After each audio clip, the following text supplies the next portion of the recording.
get it on these youngins talking like they knowin' something. Recognize that I've been through it, time to run it, let's get to it. You think you right, you always wrong. Fourth quarter going strong. You just be talking, you ain't on. Like the verses in my songs, I'm going in. Love the life we living cause we never gon' fall. All this money in the air, got her twerking on the wall. Now she say she want a hood nigga till she met a god in the section with her friends cause they love to hype her up. When she fuck it up, fuck it up, fuck it up. She gon' fuck it up, fuck it up. Damn right, she gon' fuck it up, fuck it up. Yeah, nigga, she gon' fuck it up, fuck it up. Yeah, she took my number. Ladies and gentlemen, once again, we are back. This is the Going In podcast with yours truly, the Lord. Pause again, Nelson. That is, and that guy. Back to it. Hey Parker, you know what I'm saying? We back at it. Another week, another episode. And look, we always say like we not the Breakfast Club where we got special guests and all this, but we do have a very special guest, and we're honored to have him. You know, we're talking fam. We talking that keep it real individual. He's got his own business. He's a music artist. He's connected. He's all of those things, man. And plus, he's family, man. Plus, hold on. And plus, we got one of the hottest songs out right now, going crazy. Me and him, just video soon. You know what I'm saying? Right. Okay. Listen. I haven't even said his name yet, man. You get up in there on the plug, man. Ladies and gentlemen, welcome our family members, True Blood, Rafiel and Davi. Yeah. What's up? Thanks for being on the show, man. We really appreciate it. And listen, we'll get it started off. I already know the answer to this, but we're gonna start it off by saying or asking the question: where are you from, my brother? Well, you already know I'm from Charlie O. Chuck Town. The Chuck. Charleston, South Carolina. Yes, indeed. So what's the best thing about being from the Chuck, man? I think because we all have this, I don't want to say it's a chip on our shoulder, but we all have this this determination about us. Because a lot of times, like growing up, when you leave the Chuck, a lot of cities, even in your own state, don't really show you too much love. So we always have to show ourselves love, and we're always ourselves. And that's the reason why a lot of people tend to hate us, because we are ourselves. And that's just, that whole individualism is what comes from our city. So I think that's the best thing outside of being from, by the water, being by a beach and everything. Yeah. It's just our individualism. We get to go out there and just be ourselves and be unapologetic about it. Well, I know that, I was just down there, with wifey, man. And every time I drive down there, man, I'm not going to lie to you, man, I just catch feelings like it's just crazy. I don't know what it is. It just grabs me like, when you coming back home, yo? When you coming back home? Yeah. My wife was like, But I was just like, yo, I just feel good every time I'm down there, man. Most definitely. One thing I love about Charleston, man, is just like, it's so different from every place in South Carolina. You know what I'm saying? Like, I'm from Columbia, of course, everybody know that. But when you go to Charleston, it's like, well, if you go to Greenville, you go to Myrtle Beach, you still get that, like, all feel. But when you go to Charleston, it's, like, different to me. I don't know if y'all get that feeling. Maybe the language, you get what I'm saying? Everybody's from South Carolina, but the language is different there. So, and then it's just like bottled water. You just get, like, that feel of back in the day. You know what I'm saying? So that's why I love Charleston. So. And see, the other thing is, I think the other reason why a lot of Black people feel at home, and it's unfortunate that it is this way, is because, Charleston is where the slaves were pushed at, and it's the port city. So, it's really your ancestors. They talking to you, because a lot of people don't believe in it, like ghosts and spirits and stuff like that. But being from the city, we all know, our ancestors is around. And so if you're hearing anything or if you're feeling something, it's usually them. Yeah, I feel you, man. It's just really something else, man. I'm not gonna lie to you, man. It's just a great feeling every time I go there. And I know I get nostalgic. Sometimes I just drive through the city, or I just go on Liberty Hill, and I just drive around. And I want to get my entire family, man. I want to get my wife and kids. We just talked about it, and I just want to go down there for a few days and just really let them enjoy it, because we've been down there but they haven't really been down there. And just go to the, you know, the different things and, you know, and just enjoy, you know, what Chucktown is about, man, because there's a lot of history there. There's a man. And I told everybody, I tell everybody all the time, I said it in the Stuck Mojo song, Southern Born Killers. I said, check your history and you will see you're a Southern Born killer just like me. Check your history and see how many of you are from the South. How many times are you watching something and they're like, man, I got family from South Carolina or Charleston, whatever. Yes, indeed, man. And right. Because so many people did come in here through, you know, the enslavement. But anyway, hey, that's going to be a topic that we can come back and talk to at a later date, most definitely, man, because you might even know more than I know. You know what I'm saying? So I think that'll be a great show. I think it'll be a great show. Definitely, I'm always welcome to come back on. Yeah, indeed. So where did you attend high school and what college did you go to and what was your major? So I went to a military magnet for high school. That was a middle school. It's a middle school / high school. So I was there from 7th grade till I graduated. Then I started off by going to North Greenville University, and I stayed there for 1 year, and then I transferred over to South Carolina State, the illustrious South Carolina State, HBCU. And I ended up graduating class of 2015. I actually took some time off from college and went back, graduated class of 15 with a degree in music industry. Okay, so good, we're rolling down. So how important was it for you to attend an HBCU? And did you think of attending any other institution? I know you said North Greenville, but did you think of going anywhere else though? Well, to be honest, North Greenville wasn't even it was a last second thing for me. I actually, coming out of high school, I probably only applied to maybe 1 or 2 PWIs. Because I applied to Texas Southern, Clark Atlanta, FAMU, Bethune. I tried to get out of South Carolina, to be honest. Okay. Because when you grow up there, you've been there all your life, you try to leave. I got you. So, but I ended up not necessarily getting accepted in any of them like that. And actually, the school that I actually got accepted to that I was trying to go to was North Carolina at Pembroke. And I wasn't going to get a lot of money off to go there. So North Greenville became that last second, let me see if I can get accepted. And then I got accepted and boom. Okay. But yeah, so as far as the importance of being at an HBCU, coming out of high school, I didn't think of it as much as the importance of it. It was just, I had gone on tours of colleges. My uncle went to the Air Force Academy. My aunt went to South Carolina. And then my other aunt, I didn't see her going to Clemson, but I saw her graduate from Hampton.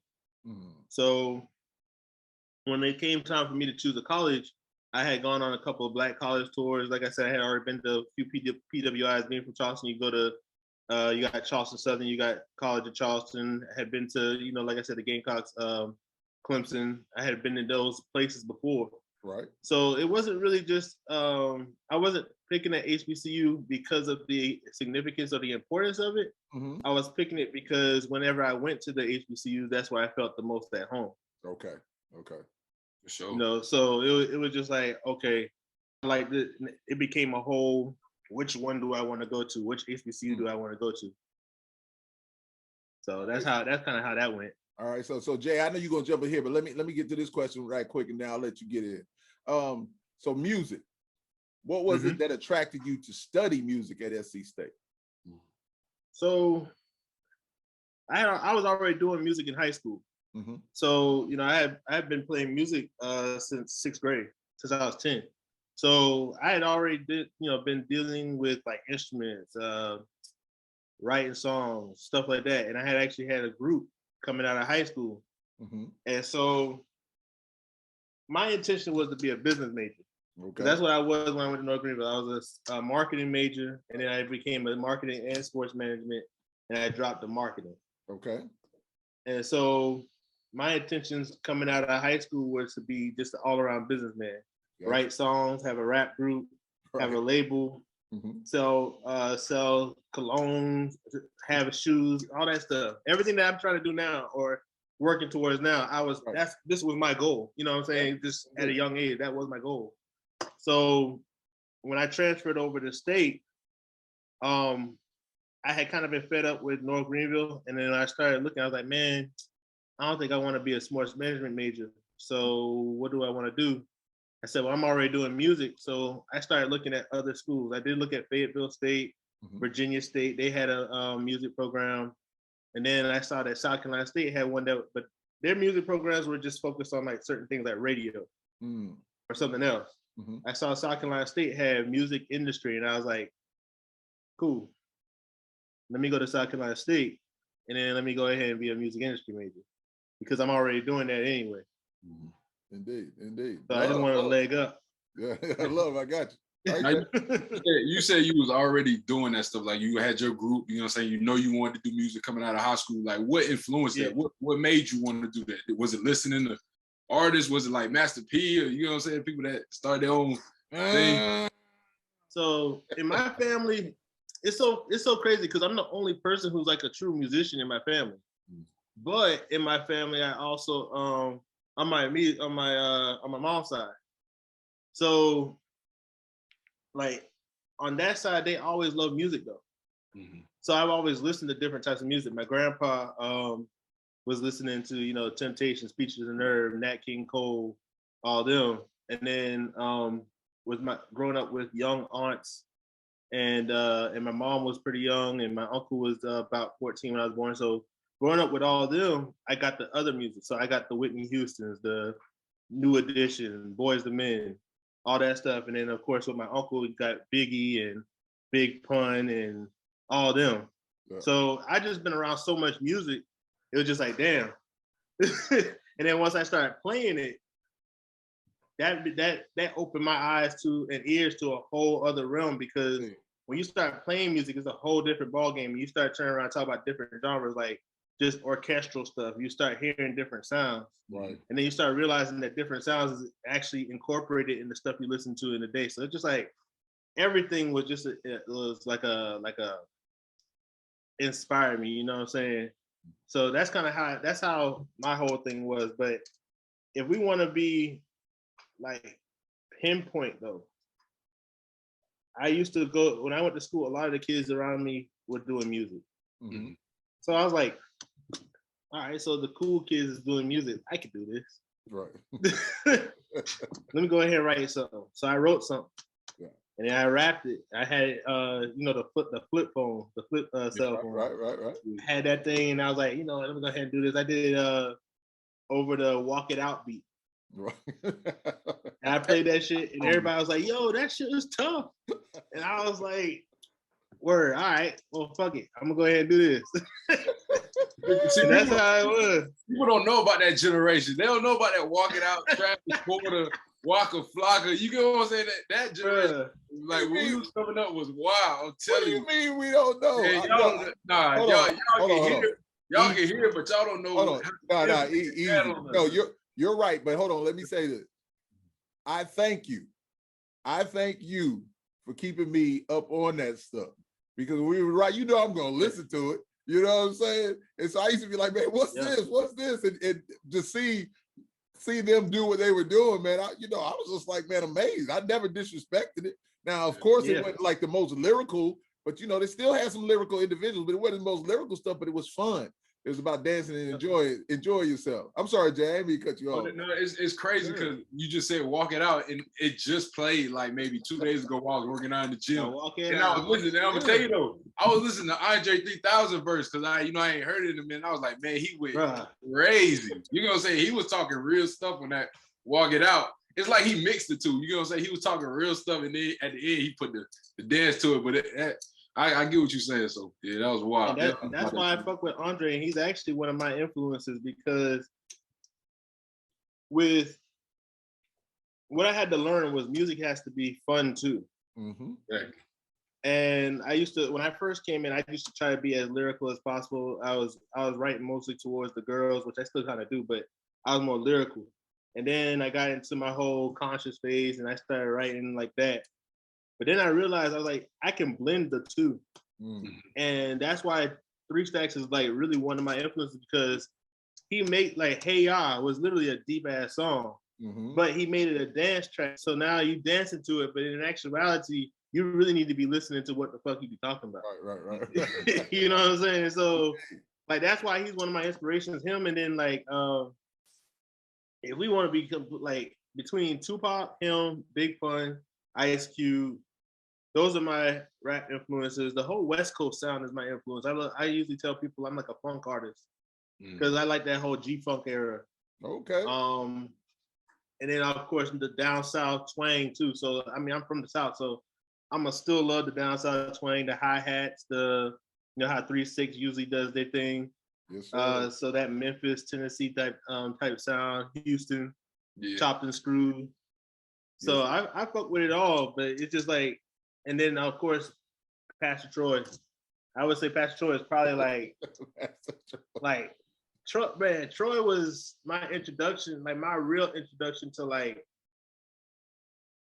how hip hop was gonna go. Because before that, my first hip hop CD that I owned was Quad City DJs, and that's that that Quad City DJs, that funk. That shit, but that bass is hit. The bass is hit, yo, indeed. Yeah. So like that was my influence, but then like Troy came in and he had that no more playing GA, and at the time I was living in Atlanta when he came out with that. Hey, when he came out with that, I was like, "Yo, what is this?" Yeah, boy, when that ain't no more from the start. Listen, from the start of it, from the skit, when like when they call Master P or whatever like that, it got your attention immediately, and then it was hitting. Listen, people would go crazy for that. So my question though, you said Pastor Troy. What's your best song by Pastor Troy? What's your favorite song by Pastor Troy? I know what mine is. You just sparked my mind, so I know what I'm gonna say. Dang, man, jeez. Cause I could use yeah. Cause see a lot of people they don't know, man. You got Champion, you got Vice Versa. No more playing GA still there. About to go down still there. Like it's so all I can see and hear in my head is my favorite. No more playing GA is unbelievable, but Vice Versa. Yeah. Bruh. He used to play that song out. Now I think about it. I was young, but now I think about it, he used to play that Get song. Your Money Right is another one too. Say again? Get Your Money Right is another one too. That's the one where you pop that pussy, baby, shout them niggas, you ain't scared in here. Listen, like that shit, damn, you can ride. Like I love it all. I'm just saying, Vice Versa, man, just the music is so good. The video is so dope. Anyway, I love that song. You said Pastor Troy, man, you got me going back too. I was just like, yo, man, that's what's up. That shit crazy. And the fact that him and Lil Jon, you had him and Lil Jon together.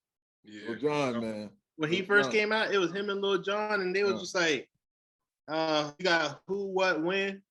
Yeah. That song right there be getting me going and shit. Like, and now you just said Lil Jon.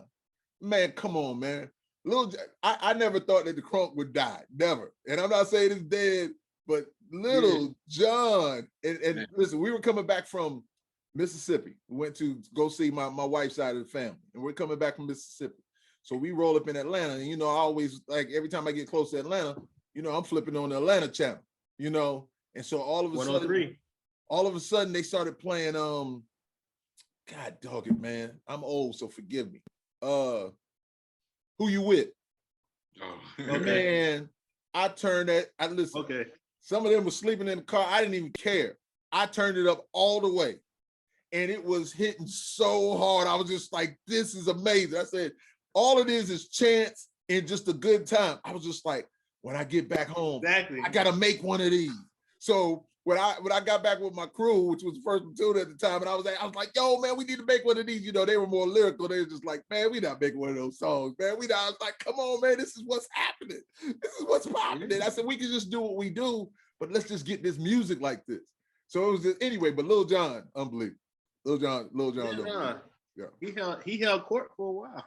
Oh my goodness, man. Lil Jon had it for a while. It was all about him. It was all about him. Oh, okay. We went. It don't matter, man. We gonna talk about whatever. I want to get to what. So your name, man, is crazy, unique, man. You know, I ain't never heard nothing like it. So tell me where it came from. What's the origination from? So I'm pretty sure you had a name before this. Start laughing. Yeah, I know. That was I want you to tell all the names you had before this one, and then you got this one. Be like, okay, this is the one.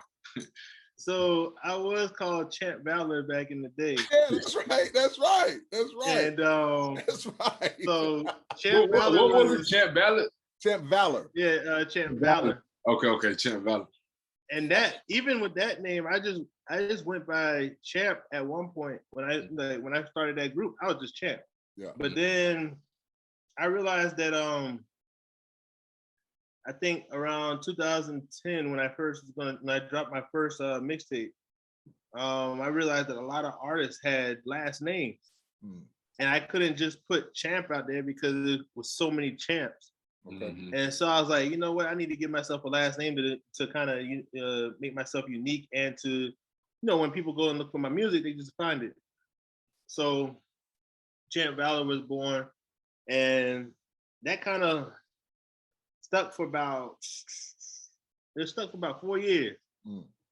And I dropped about 2 mixtapes and a couple singles off of that name. Yeah. And that's actually where most of my discography is. Most of my discography is still under Champ Valor. Gotcha. And then I started getting into the whole aspect of radio and stuff like that. I started getting on a radio show. And I told them at the radio station, shout out to Dollhouse Radio. Dollhouse, yeah. I told them, I said, I didn't want to go by Champ Valor on the radio. And so they say, well, what do you want to be named? And I was like, I don't know yet. So I just slept on it. And then that name really just came to me like in a dream, bro. I ain't gonna lie to you. Like I was dreaming and then that name just came to me. I didn't even like come up with it. I had thrown some names out there to my homies and stuff, but that name, Rafiel Davi, came to me, and I kind of wanted to tap into our heritage, which is y'all's too, because we all off of that side of the family. Learning that, on my dad's side, there was Cuban heritage in there. And so I was like, well, let me go ahead and tap into that.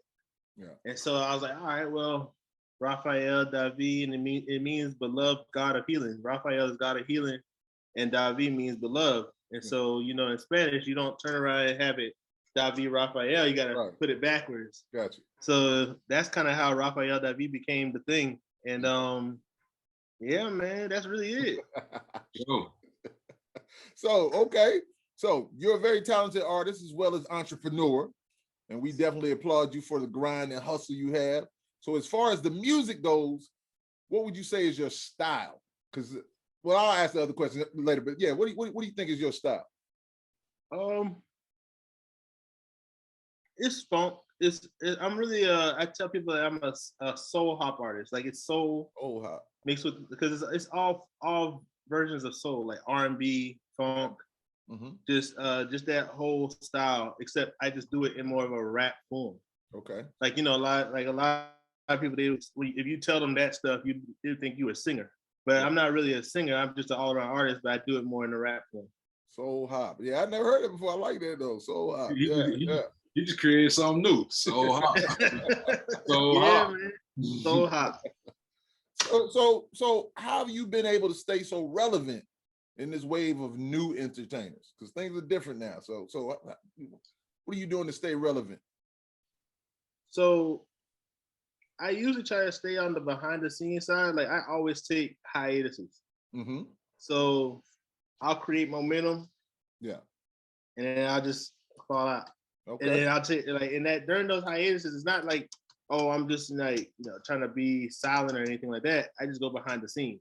So I start learning more about the business side because I don't want anybody to cheat me out of my money. Right. Or I start learning, like I was a sound engineer. So I learned that aspect. So that way I know exactly how to come up with a great, performance on stage. Right. Because I know exactly what the sound engineer is listening for, and then I'll listen for it as well.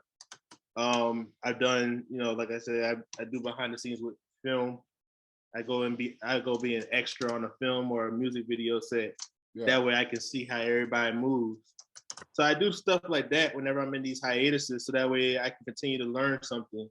And then also what happens is, because I'm doing all these things, it piques my creative side. Okay. And so I get another avenue. Like, I'm like, okay, cool. Well, I seen them do this, so you know what? I know a way that it could have made this better. And I'm gonna do it for myself though. So then when I come back, it's like, all right, well, this is the music they're listening to now. This is what I used to do. No problem. I could take whatever they do, add whatever I like to do, and put it together. And so then that's how you get songs like She. Got you. So it's like, still adding like a lyrical aspect to it, but it's a club song. Club song, most definitely. Now you say you like to gain momentum and then take a hiatus. To me, that's a little backwards. I don't know. I know you say you taking that time. So why do you feel like that's working for you? Like, why? What made you want to do it that way instead of doing the traditional gain momentum and then keep going off that momentum? Because I feel like, and I think that this is all. It wasn't intentionally like that. Like, it wasn't planned. But looking back, I look at it like it was the blessing that I needed, though, because I know a lot of people who I started doing music along with, and they don't do it anymore. Now they all, there's nothing wrong with that. It's like they go and they live regular lives and stuff like that. Like, they got the 9 to 5, they got the kids, they get married, all that other stuff. And nothing wrong with that lifestyle, but I know that that's not for me, like working for somebody else. So being able to take a hiatus always keeps me in the business, one.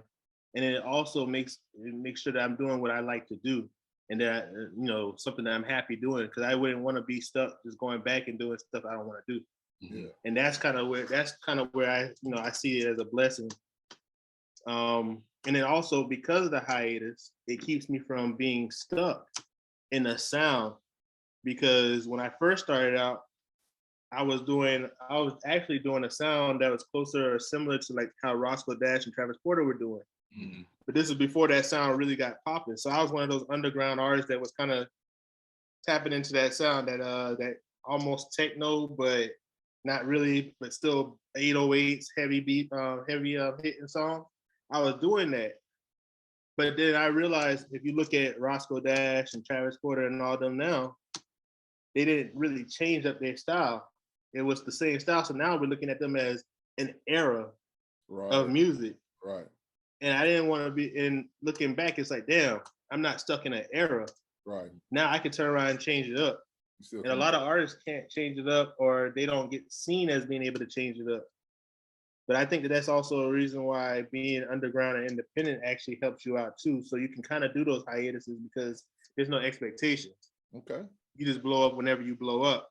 Mm-hmm. You know what I'm saying? That's real. So, like Lil Durk, because I don't know if you remember, we was coming up, Lil Durk was on his own wave, and he kind of fizzled out a little bit. Now he came back popping. So I get what you're saying. And I guess that helps you reinvent yourself if you need to. Something like 2 Chainz. Exactly. Like, the artists that have done it. Think about Too Short, what he did, out in Oakland. And then what did he do? He came out to Atlanta. And then Too Short got with Lil Jon, and man, Too Short, man, come on, man. Look, that monkey, man, come on, man. There's a lot of stuff. That's like I was about to say that. Come on, man. So I was just like, yo, that's amazing. So, are you a genre snob? I don't think so from the other things that you talked about. Are you a genre snob? Man, that you just like one thing, but you've already kind of said it. You're not genre. Yeah. Nah, not really. I guess if the question was like, which one do I listen to the most, then it would be R&B. But I'm not a snob with it, because I actually don't listen to as much hip hop as I do R&B. Like with hip hop, it's like I listen to specific artists. Okay. Like that's why a lot of times, like I know artists, but when people talk about certain artists, like I know artists only because I want to just make sure I keep my black card. But always gotta have a black card. You lose that black card, is over. I gotta make sure. I gotta make sure I keep that in my You pocket, a wild man. dude. Like, but even if I don't listen to them, you know what I'm saying? It's like at least I know who they are.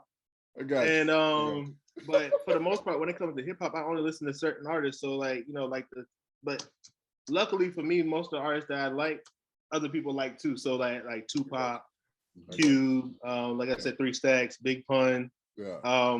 These new artists now though, it's crazy because I remember an era in hip hop, and I know this is kind of still tapping onto the question, but I remember an era of hip hop where you had everybody would consider it trash.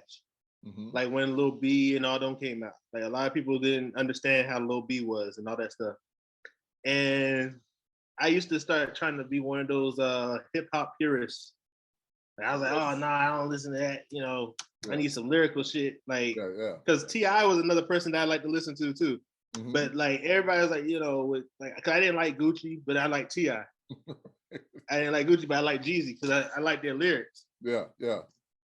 But as I started getting like more into it in one of my hiatuses, I was like, okay, I can hear it now. So that's why like now with all these newer artists, I can get with Lil Durk. Like I download Lil Durk. Lil Baby is probably one of the other ones that I like out right now. Maybe on fire right now.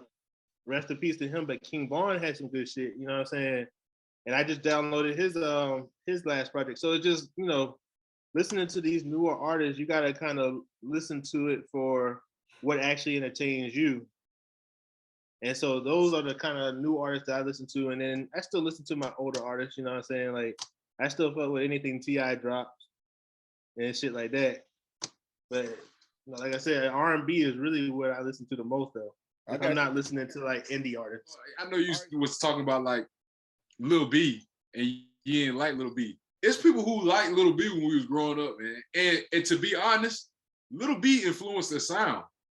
Believe it or not, he influenced that type of rap that people are using nowadays. So I don't want nobody. He don't even know who Lil B is. So. Yeah, I'm about to ask you a question. I'm jump in. Who is Lil B?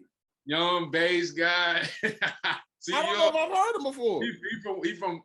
So you remember when him and Kevin Durant was going at it? He said he put a curse on Kevin Durant. Yeah. So that's Lil B. So okay. I got you. When he came out, his style was different. Like nobody. He was like Blueface. He was like Blueface to now generation, to us. You get what I'm saying? And we was like, man, he was just rapping weird, but really he influenced kind of, if you think about it, this type generation that's going on right now. So I would give him, he one of the pioneers, even though people might not like him.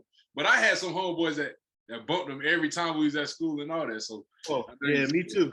Yeah. It's just like, with him, it was just like, and I don't want to say, like, I don't want to make it seem like I was hating on him, but at the time, it was like, you know, it was new.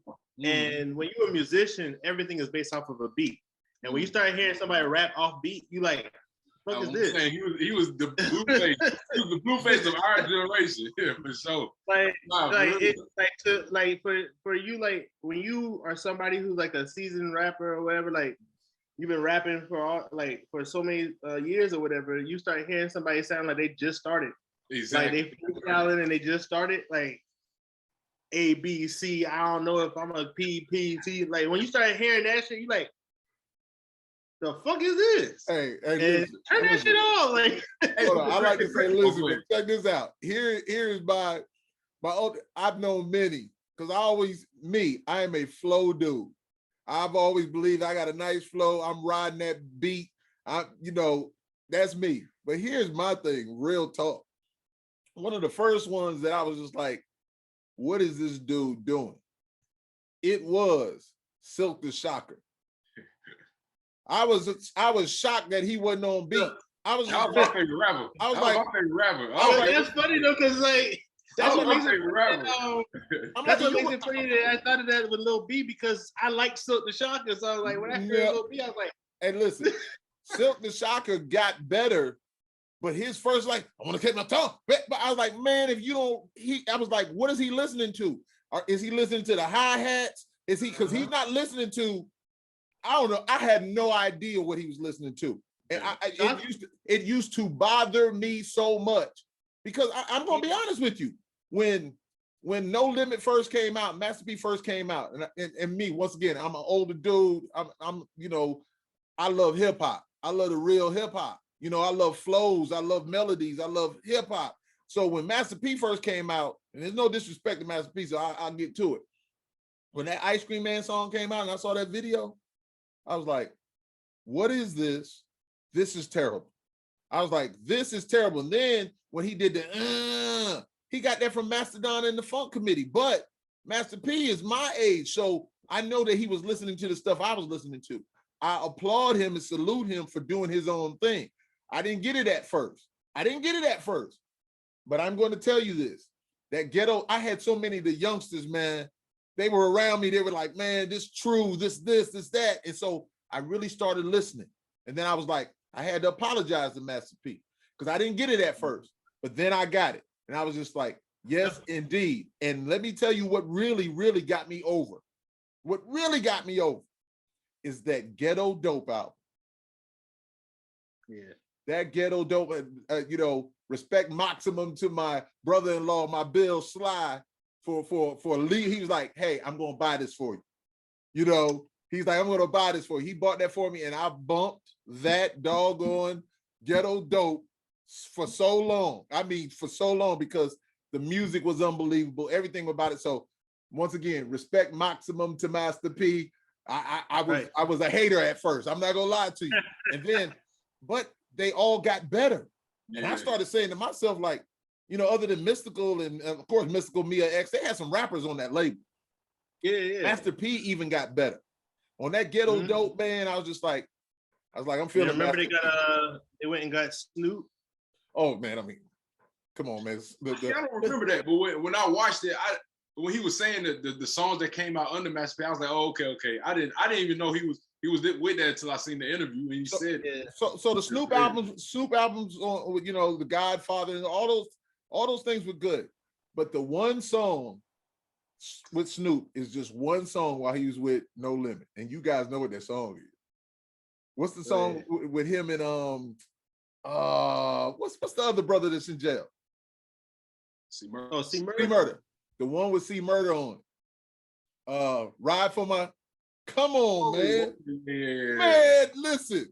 That song right there is. It's still going on now. That song is so unbelievable. Everybody's verse on there is. Everybody's verse is. Man, come on. Anyway, man, that's a song right there. Yeah, that's a song. But now the whole No Limit camp, man, they had. That wave was unbelievable. You know, it was truly amazing. And I learned to really love and respect, you know, not Master P just as a businessman, because I got the utmost respect for him as a businessman, but as an artist, I finally had to say to myself, like, yo, this is really dope. This is really dope. Now, I'm not going to say that Ice Cream Man was dope to me because it's still, I look at it now, I still want to agree with that. But all the other stuff, man, is just like totally crazy. But he was talking to people that wasn't me. And when I understood he was talking to a certain populace, I was like, okay, I got it. I feel it. Go ahead. I'm sorry. No, and actually, I'm glad you brought that up because Master P, because I know we're talking about the artist standpoint, but from a business standpoint, and this is where, like, you know, going on these hiatuses help out. Mm-hmm. I didn't know when I was doing business and shit like that. I didn't know that I was doing the same. I had the same mentality as P. Right. Because what he did just made sense to me. Like when I was thinking of stuff, I didn't find out that was his route until I watched not the new No Limit documentary, but like an older documentary. I got you. Where they were going inside, and he was talking about his deal that he had with Universal. Was it Universal? It was the same label that Ice Cube ended up going to after he left NWA. Ice Cube went over to them. Okay. But Master P, The Priority? You go to Priority? Yeah, Priority. Yeah. So like Master P was with Priority, and he was the one who brokered that whole 80-20 deal. The thing that we kind of do now with these distribution stuff. Yeah. So I was thinking of that, like when I created my label, I was thinking the same thing, like 80-20. Like if I do something I want to get 80%, and then the label, like if I do a distribution deal, I I felt a distribution deal was the most, logical thing because they don't get all your stuff. You still get to do all that stuff, but they just help with the distribution. Right. So in my mind, that's an 80-20 because I get most of my shit back and then they get whatever they get. Right. But it's like, that makes the most sense to me. You know what I'm saying? Like, I always look at a situation where I'm going to come out with the most money that I could possibly get. And so when I found out that that's how he moved, and then I saw that he did all these different, like he got into film, he got into television, he got into clothing and all that stuff. I was like, this man was doing exactly what I was telling myself to do coming out of high school. Like coming out of high school, that's what I wanted to do. Yeah. Film, TV. The name of my company, once I really my name of my company is called Timeless Entertainment in the Art of Music, Media, and Merchandise. So I was tapping into all of that. So I was like, damn, I didn't know I was thinking the same way as P. But when I look back at him, he was a pioneer for how we do business now. Like the way that we do this business now is like exactly it. Like independent artists getting 80-20 deals basically with like the distribution companies, DistroKid, United Masters, TuneCore. All that is just basically that. And then you don't have to sign up with a label or anything to do it. And he just did it with a label. Yeah. And because Cash Money really took that business model and did their thing also, took it to another level, man. Unbelievable. Most definitely unbelievable. Yo. So, okay. Let's talk about Nefer. Am I saying that right? Okay. Let's talk about Nefer. Yeah. Please educate us on the name and the beginning and the present situation right now. Got you. So Nefer means beautiful on the inside and out in the Egyptian. It's Egyptian hieroglyph, and so I always wanted to create a brand. And I was on the phone with my homegirl Amira. She one of my best friends, and she turned around and she told me, I had all these different names, and she said, "You need to slow down. Just take your time, right? And the name will come to you." And really, Nefer just came to me because I was like, I wanted to be a positive lifestyle brand, but I also wanted to be something that lets people be who they are. Okay. And so when I saw Nefer, I was like, that's beautiful on the inside and out. It's literally just you being yourself. Right. Because it doesn't mean that you got to be fine or whatever. It's just the most beautiful thing you can do is be yourself. So I was like, we running with it. And so it started off as Nefer Apparel because obviously I wanted it to be, with clothes and things like that. But I was like, just like with anything else, I don't just want to do I don't want to do t-shirts. I don't want to just do hats. Right. No, we're going to get into, these jumpsuits. We're going to get into eventually tapping into the lingerie market, bathing suits, all that stuff. So I'm like, I want this to be an actual brand. Right. And so I was like, okay, I'm gonna have to drop the apparel eventually. But then I started doing the radio and all the other stuff. And I was like, man, I'm gonna just turn Nefer into a whole conglomerate as well under my team umbrella. And that's how you got Nefer and Co. Or Nefer and Company. And so right now, you got some dope stuff. Go ahead. I'm sorry. Yeah, so right now, the status of it is rebranding. Okay. I shut down operations back in August because I got a new logo and everything, and I want to make sure I get all my trademarks and everything with that taken care of before I drop anything else because I don't need nobody taking my money. Like I said, I gotta come out with the most money I can possibly make. So I don't want nobody taking my money. So we in rebranding, restructuring mode right now. Okay. I wanted to drop something this spring, but I might be pushing that back because I'm focusing on the music aspect. I got a couple of songs I need to get done. Okay. And so I'm focusing on just the music aspect. But right now, Nefer is still in a good place. We just gotta make sure the business is all right. All right, so you rebranding. I got you. It's love. I mean, hey, all big companies got to do it, man. There's no doubt. You working on making something iconic, man. I feel that. So, right, Jay, I'm gonna end it, but I got. Okay, hold on, don't end it. Okay, you want to end it? That's what I'm saying. You go ahead, yeah. Yeah. Let me. Okay, so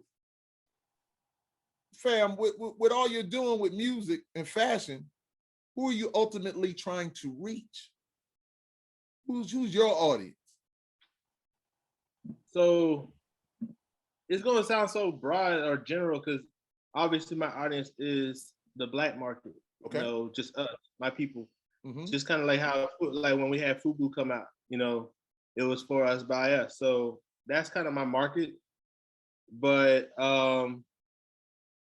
in terms of like pinpointing, I'm tapping into that 18 to 35 age range. Okay. Because it's, you know, trying to tap into that market first, because those, obviously that's the group of people who actually are making their own money. Okay. So I'm trying to tap into that market first, but then eventually we'll tap into the you know, try to appease the high schoolers on down too, because they are the ones who, and a lot of people don't understand that they are the ones who actually will get you where you need to be, because you can tap into the younger crowd. Mm-hmm. They'll keep your name up there for a while, just like how we keep Juvenile and all them up, because when we were younger, that's who we listened to. So that's pretty much where I'm trying to, that's my audience right now, is that 18 to 35 range, college into post-college, graduate, starting to be on their own type people. Got you. I like how you like business minded, like also with the music and everything you want to do. Have you ever thought about like managing? You know what I'm saying? Have you ever done anything, do anything like that? So seems like you'd be real good at it. Every time he started laughing and stuff, I'm waiting on what he's about to say. Yeah. So like the reason why I'm laughing is because everybody always tells me that I should be in the management, and I think the closest person that people have been linking me with has been L.A. Reid. Mm-hmm. Okay. And how he, so like that's where people see for me. Yeah. And for me, I'm just like, I want to get into management, but I feel like, and this is where a lot of people have their issues, I don't think that I would be a good manager mentally and on paper, based off of everything I'm trying to do. But because of everything I'm trying to do, I don't think I would be a good manager for somebody else, because I'm trying to do this for myself first. Right. Yeah. So a lot of people hop into it. Exactly. A lot of people hop into it trying to help other people. And the reason why they don't work out is because they still focus on their own ambitions. That's right. And you can't be focused on your own ambitions when you're taking care of somebody else's career. So I'm focused on my career right now. And then once I get my career at least to where, because I'm not trying to be famous. I'm just trying to basically just make this my living. Mm-hmm. So once I get to that point where I'm just chilling, vibing, I can make music whenever I want. The clothing brand is here and all this other stuff, and I can just move. Then that's when I'll be like, all right, well, the next challenge for me would be, let me take this artist right here and try to bring them up. Yeah. But right now, I would say that A&R is more of a title that I would take on, because I can find talent.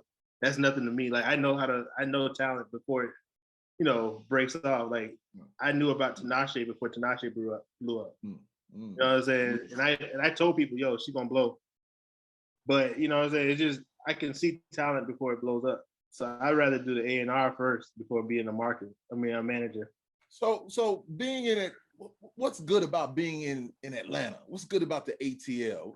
What's the vibe? Because there's a lot of stuff going on down there. I'm not there. I don't know, but I always hear like one of my homeboys, Dodge. I tell him I mention his name all the time.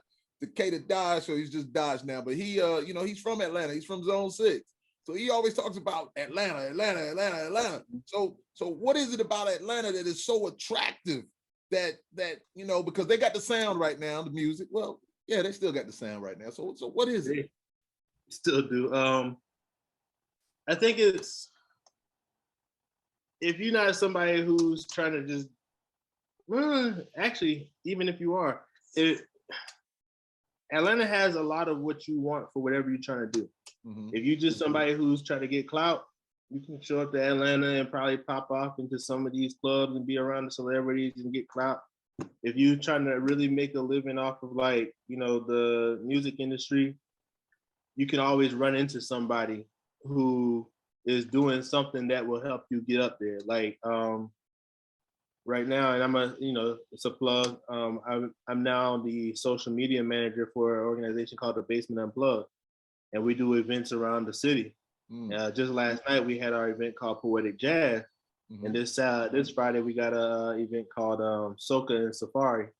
So it's just always an event, and it's always people who are doing whatever you want to do out here. Okay. And you just got to tap in. And I think that's what makes Atlanta pretty special, is because whatever you want to do is somebody here.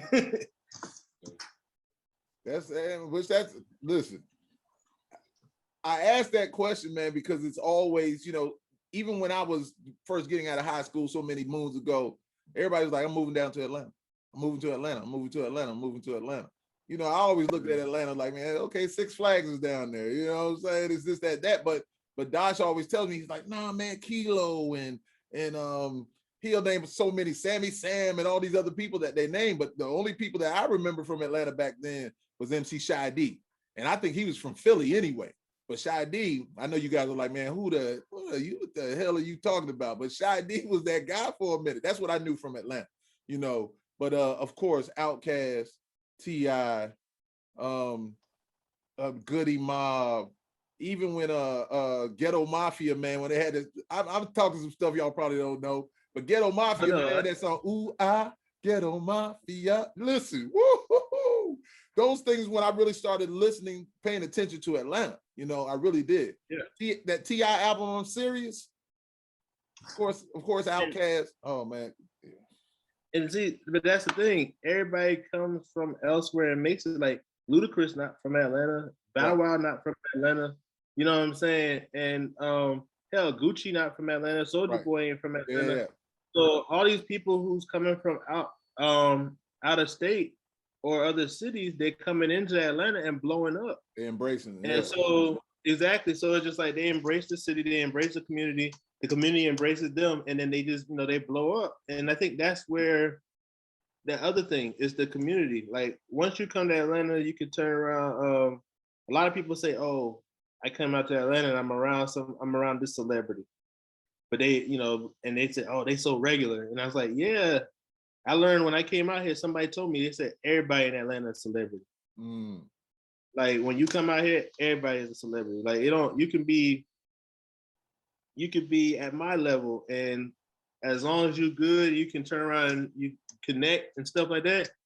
It's gonna be people out here who's gonna look out for you. Like you can walk up into a spot and they'll, it's almost like you VIP, or you can be a T.I. or Gucci or whatever, because they came through the community, they paid their dues. So it's just, that's where the whole thing with the appeal to Atlanta is. And then on top of that, it's like the Black capital, it's really a Black city. So like you're gonna drive around, and most of the restaurants out here, like I don't really eat at white restaurants out here because it's so many Black restaurants for you to choose from. You can just go there. So there's no real reason to go to a white restaurant. Whereas like, other cities, like and I can say that about my city, you know what I'm saying? Because we don't have, if we do have a lot of Black restaurants, it's soul food or seafood. And it's like, that's dope for me. Cause I mean, from being by the water, you love seafood. Right. But coming out here, you can get whatever. I mean, come on now, but it ain't like a crab crack though. Yeah. It ain't like your cousins getting out back and taking that big aluminum thing and cooking the oysters and stuff like that, man. You know what I'm saying? It's that's the other thing about being from where I'm from. Yeah. We can do that shit ourselves. Well, that's what I'm saying. That's what I'm talking about. So that's touchdown. That's different. It's different. It's different. That's the other thing. That's the great thing about being from Charleston. We like doing stuff ourselves, but it's just like in terms of just the economy of the city, and Charleston is mostly Black too. Like it's more Black people than white people in North Charleston and in Charleston. Well, I don't know about Charleston now, but in North Charleston, most definitely. Yeah. But there's no like, if we don't want to eat at home, it's not a lot of black, owned restaurants down there. I got you. Whereas here, it's just like I can throw a rock, and it's a black vegan spot, or it's a black taco spot, black barbecue, seafood, soul food, whatever you want, it's gonna be out here. The Africans, the Jamaicans, everybody out here. So that just makes me think about the Goody Mob album, Soul Food. I can just remember them, just talking about, that this place was full. And anyway, I love that album. That album is amazing. One of the greatest albums. And just hearing them talk about Atlanta. That's how I guess I learned a lot about Atlanta's like Outkast and Goody Mob and T.I. about what's going on down there. Because I've been there a couple of times, but nothing like that. So anyway, man, it's just love. So Atlanta's still that spot, man. But Jay, what else we got? What else we got for Cuz, man? Yeah, I'm gonna ask you one more, and it's gonna tie. Like it's two questions into one. So I want you say you love R&B, you're an R&B dude. Who you got in the verses winning? Usher or Chris Brown? Let's start with that one. Let's start with that one. Who you got, Usher or Chris Brown in the verses? Damn. Yeah. He's gonna throw me out there like that, man. Yeah. The next one is the tough one for me, so we're gonna figure it out. But go ahead. Damn. Watch him get politically correct. Yo. Don't get politically correct. Nah, like on some real shit with Usher and Chris Brown, they literally both my favorite artists. Like you just asked me to literally choose between the two artists that I play the most. Like that's like I know. Hey, that's what I'm here for. Like I will literally, I'll play an Usher song and then the next song will be Chris Brown. So it's just like, damn. Those are two of my favorite R&B artists right now. So that's why I asked. And they both got crazy amount of hits. So that's why I'm asking you, who you think, Usher and Chris Brown? I need an answer. Should have asked me that question. I'll tell you straight up, but I'm gonna let Cuz say it first. Go ahead. I had to say it'd be nope. If I was to watch the verses with them two, I'll say a tie. Hey, he got to be on Drink Champs. He gonna have to drink something. Yep. Let's see. It wouldn't even be a tie. I would just say that it would be a vibe because I can't give anybody to win. Like this man Wallace. Nah. You gotta give me an answer. That means it's gonna be a vibe. Okay, listen. Okay, he either let me answer can I answer the question? He gonna say Usher. No, can I answer the question? Go ahead. Jay, I want to make sure you sure. You asked Cuz, but I'm saying, can I? Go ahead. All right. I am going to take Chris Brown. Me too. Without hesitation. And I think that Usher is amazing. He's amazing. But there's something about Chris Brown that is just extra. I think he got a little bit extra to me. And they're like, Usher dancing and stuff. Of course, Usher could dance or whatever. He's not Chris Brown. Chris Brown I'm just saying, he's not Chris Brown. Usher, to me, once again, no disrespect to Usher. Usher's getting older now too. Hold on, let me finish this right quick because I'm old. I don't want to forget it. Usher, have you seen Britney Spears now? Have you seen anything Britney Spears when she come out? Britney Spears looks stiff. She looked old.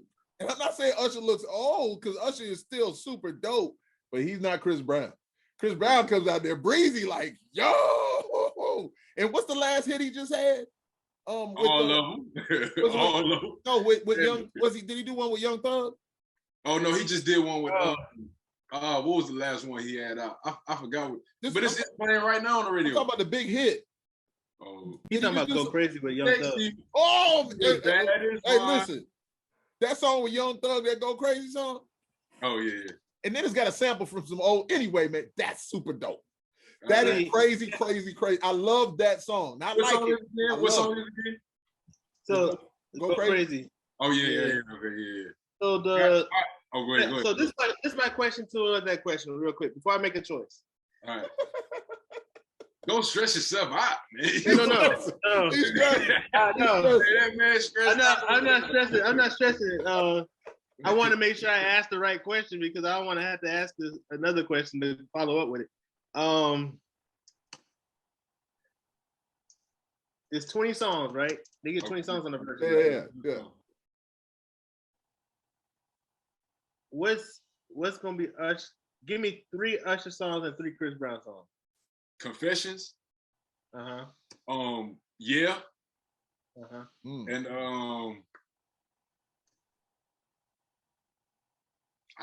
another. What's his first hit? What was his first hit? Nice and Slow. Nice and Slow. That, bro, what? Give me 3 Chris Brown. Hey, all of them. All of them. So I'm going based off of the 3 that you choose. I'm basing it off of those 3. Okay. Chris Brown got so many though. What was the one where he was rapping with Busta on it? I mean, if you count that, or you want just strictly him, or you want just strictly him? Strictly singing. All of them. I said, hey, all of them. So this is what I'm gonna say. Because I'm not gonna base it off of their talent or anything like that. Because they both can, but off of songs alone, I feel like Chris got more material because his last 2 projects, he had 40 songs on that motherfucker. Both of them had 40 each. Yeah, he did. And so he has more material. This is why I'm gonna go with Chris Brown. Smart man. That man's first project. Okay, his first project was crazy. He had Yo. Yo was crazy, bro. Yo was wild. And then he had Say Goodbye. Yeah. Bro, just those 2 alone, because you still gotta turn around and talk about Poppin'. You still gotta talk about Kiss Kiss. You still gotta talk about Give Me That. Give Me That, bro. Bro, and then the whole Fame album. Yeah. So I'm gonna slide with Chris on this one. And we're not even talking about his features. We don't even go to his features now. You know what I'm saying? Yeah, so it's just like I'm gonna slide with Chris on this one because of the material. All right. Because I know if he goes out there, he chooses 20 songs, he's gonna choose every hit. And if you turn around, you take every hit Chris Brown got over every hit that Usher's gonna bring out, I'm gonna give it to Chris Brown because Usher don't have as much material. So when you have more material, you have more hits. I got you, but we will say, I mean, this will be the last thing we're gonna get up out of here is the. I got one more. Hold on, that Confessions album is crazy, man. That Confessions but Confessions is not Fame. Okay. Confessions was dope, but it's not Fame. All right, it's not X. All right. I got one more. Go ahead, Jay. I got one more, then we out of here. All right. Lil Wayne or Jay-Z in a verse. Who you taking? Ooh, yeah. Start rubbing the chin. Ooh. Yes, sir. You know who you taking. I probably shock you with who I take. All right, so shock. I'm shocking myself. I'll ride with Lil Wayne. Exactly. No, that's not shocking. That's what we thought you were gonna. Listen. I know how many hits Lil Wayne has, but I'm going with Jay-Z, man. I mean, I'm older. I think Jay-Z is just super dope. I just love all his albums. Every single album, even the ones that he didn't think were great. I love Jay-Z. I love his wittiness. I love the fact that Lil Wayne is super dope also. He's super dope. And I didn't get to another one of the questions I wanted to ask you because, I know Lil Wayne nor Jay-Z writes. You know what I'm saying? But Jay-Z, like Biggie, he just goes in there and he just runs it. Lil Wayne will pause and start it, like most of the youngsters do now. Rafiel, I don't know if you do that now or whatever like that. I'm still a writer. I can freestyle, but I write. But I think Lil Wayne's one of the best ever. There's no doubt. But I'm not going against Jay-Z, Jigga Man. I'm not going against Jay-Z. No, sir. No, sir. And I'm gonna tell you something right now. If you guys go back and listen to Jay-Z stuff now, you'll probably catch stuff that you didn't catch back then because he's so witty, so clever. Lil Wayne is clever on he's clever, I mean, lady cop. I love Lil Wayne. I can't hate him. I like Lil Wayne. Wayne came out at 15, man. Wayne came out at 15 with some hot shit and just like he did it. And all them calls. Hey, I'm not. Listen, I'm not hating on Lil Wayne at all. I'm just saying I'm gonna take Jay-Z. I'm not hating on Wayne at all because Wayne is amazing. Wayne is that guy, you know. But even back then, you know, he was just like Jay-Z. He knew the deal. He knew the love of Jay. He loved Jay-Z. I mean, and listen, what did Lil Wayne say when he was on the best rapper retired? On the guy in exactly. So the guy in England, oh man, what's the guy's show where Lil Wayne was on it and they asked Lil Wayne, you know, talking about who was the number one, whatever, and the guy said Gucci. And Lil Wayne said, Gucci who? See, Gucci. Hey, but let me say this. Yeah, Eminem and Jay-Z. Yeah, but last thing I'll say this though. Shout out to Gucci. Jay got me on Gucci and Waka and all that, and the not the twins. What's the other thing? Dudes from Tennessee, the brothers or whatever. Carlitos and Don Carlito and Don. And, you know, we were going up to. He was going to work out at Pfeiffer, man. You know, college, man. So anyway, man, we can continue to talk. We're gonna have another episode, man. This is a family joint. Yeah. It's a family joint. This love. So, ladies and gentlemen, once again, this is the Going In podcast with yours truly, Lord Nelson, and my seed, the young Johnny Handsome, that guy. Jay Parker, for sure. And our very special guest family. We're honored to have him, Mr. Rafiel Davi. I like to say it with some love. Rafiel Davi. I like to roll those on. You know what I'm saying? Talk about our Cuban heritage. I respect it. That's what's up. Last thing, Rafi, tell them all your socials, where to find you at, and then that's how we're going to get out of here. You feel me? So pretty much everything is Rafiel Davi, IG RafielDavi.Ra, RAH, Twitter Rafiel Davi. Just look me up on Apple Music, Spotify, any streaming site. Rafiel Davi, you see me. And that's pretty much it. Like that's where you're gonna catch me. I mean, if you want to get on TikTok too, then you know it's RafielDavi.Ra on there too. But you know, those are the ones you're gonna catch me on. For sure. Yes, sir. Yes, sir. Hey man, it's a good one, man. You youngsters, man. It's all love, man. But it's all about Jay-Z and it's all about anyway, man. And this is the Going In podcast. It's all love, man. We appreciate you guys. Much love to everybody. Man. Yeah. All right. No problem, man. Y'all take it easy now. And you too, man. Peace.